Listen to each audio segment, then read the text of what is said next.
to increase finance.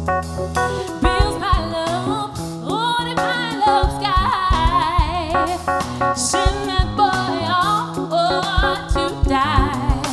Yeah, made me wanna holler the way they do my life. Made me wanna holler the way they do my life. This ain't living, no.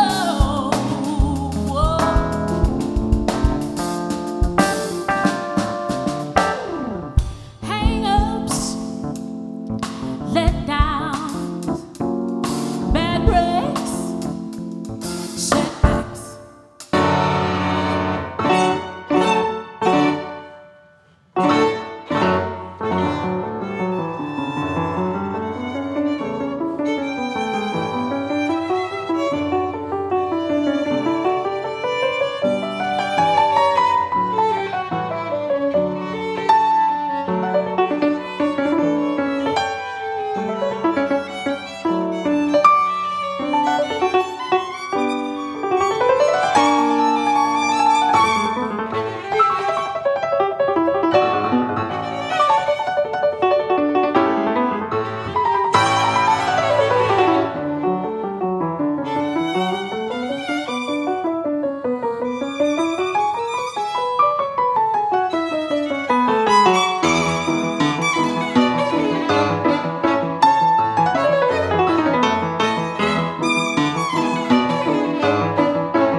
My name is Jeff Clark. I'm one of the founders of this Music from Poplar Hill series, and my tie-in is my long-term partnership romance with Jo Ricks, the woman for whom this musical series is named. And we've been working on this concept for about a year and a half. And the origin of this concept is something that I borrowed after a visit to Key West, Florida, where some friends of mine were involved in an effort at St. Paul's Episcopal Church down there. And they have an ongoing musical series like this. It's not religious music. It's not really much to do with the church, except they provide the structure and the That is so common. administrative support. That's so common with classical music. Yeah.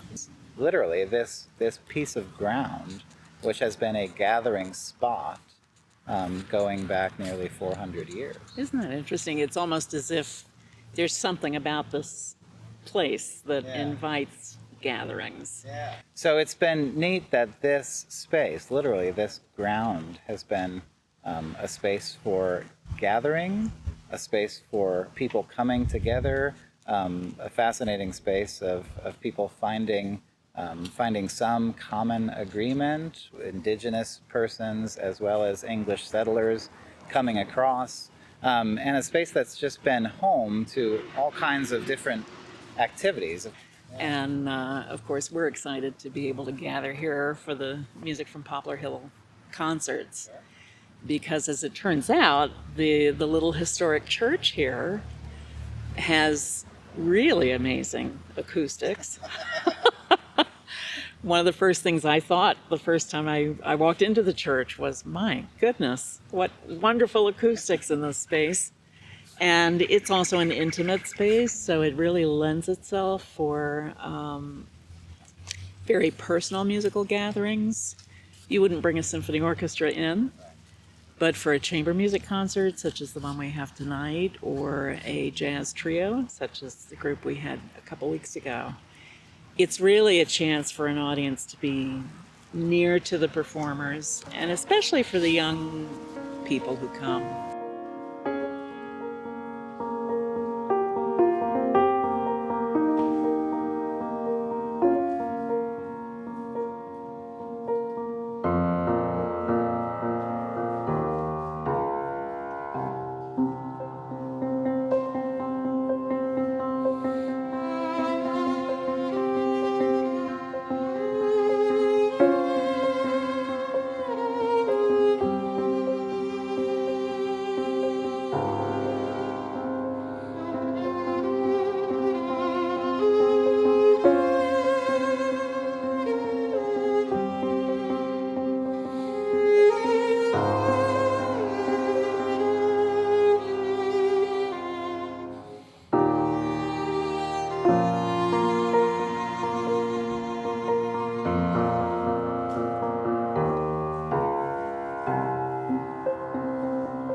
So, so much heart and soul and love has gone into these concerts, and I'm curious to know, thinking back 2 weeks to our first events with Rochelle Rice and her wonderful colleagues, Janelle Gill and Dante Pope, was there something that either surprised you in the performances or something that really inspired you? Was there a particular moment? I think the surprise for me with the Rochelle Rice concert was not that the music was so good. I knew that was going to happen, but that she told such a great story and put the music in a context, and it really was so personal, and it reflected on African American life and her experiences as an African American woman. But it was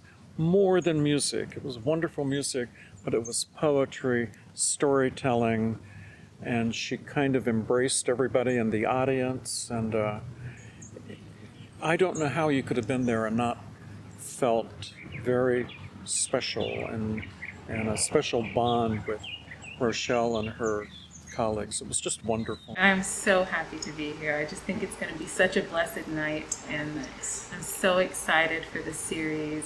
It was birthed in such love, so I'm really looking forward to what this will look like in the years to come.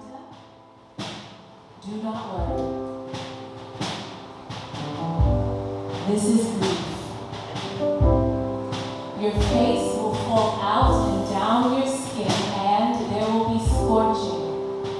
But do not worry. Keep speaking the years from their hiding places.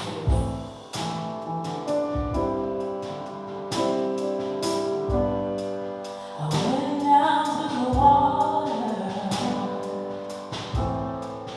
all night long, and I put my feet in all night long. I went down to the water all night long. I put my dreams in all night long. And what you did to me, I can't take no more. I'll take these bad dreams and I'll lay them at the shore. I'm at the shore now.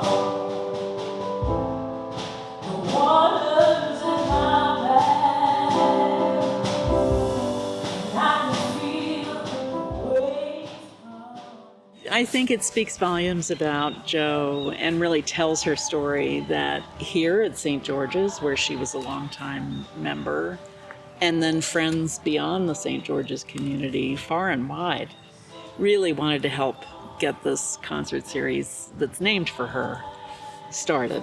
And I think it's a fitting tribute to her. It's all about bringing people together. It's all about a range of musical interests, which is very much Jo.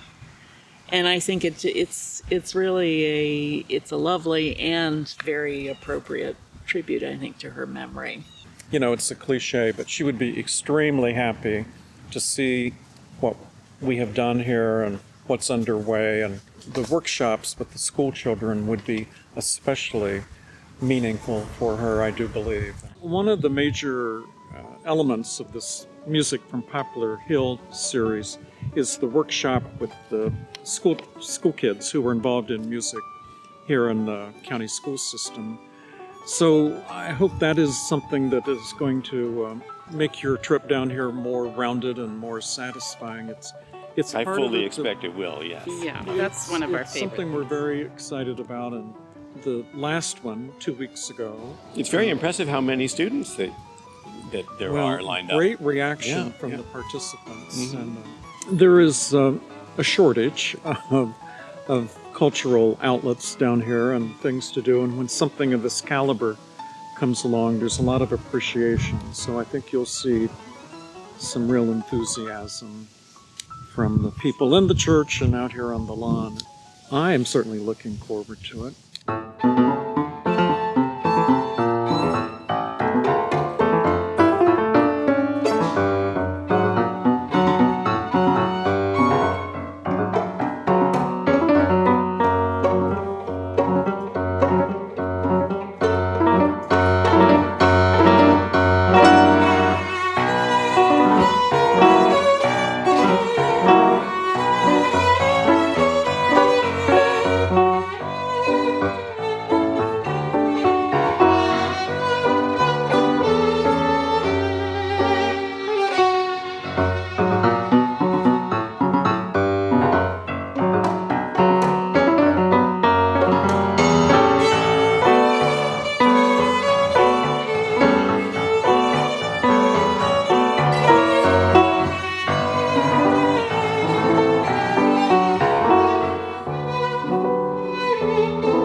bravery, resilience, courage, and fortitude of hundreds upon thousands of people, Black people, who changed stone-cold hearts into brothers and sisters in the struggle, who turned the tide of our legacy and paved the way for great triumphs in African American history, in all American history.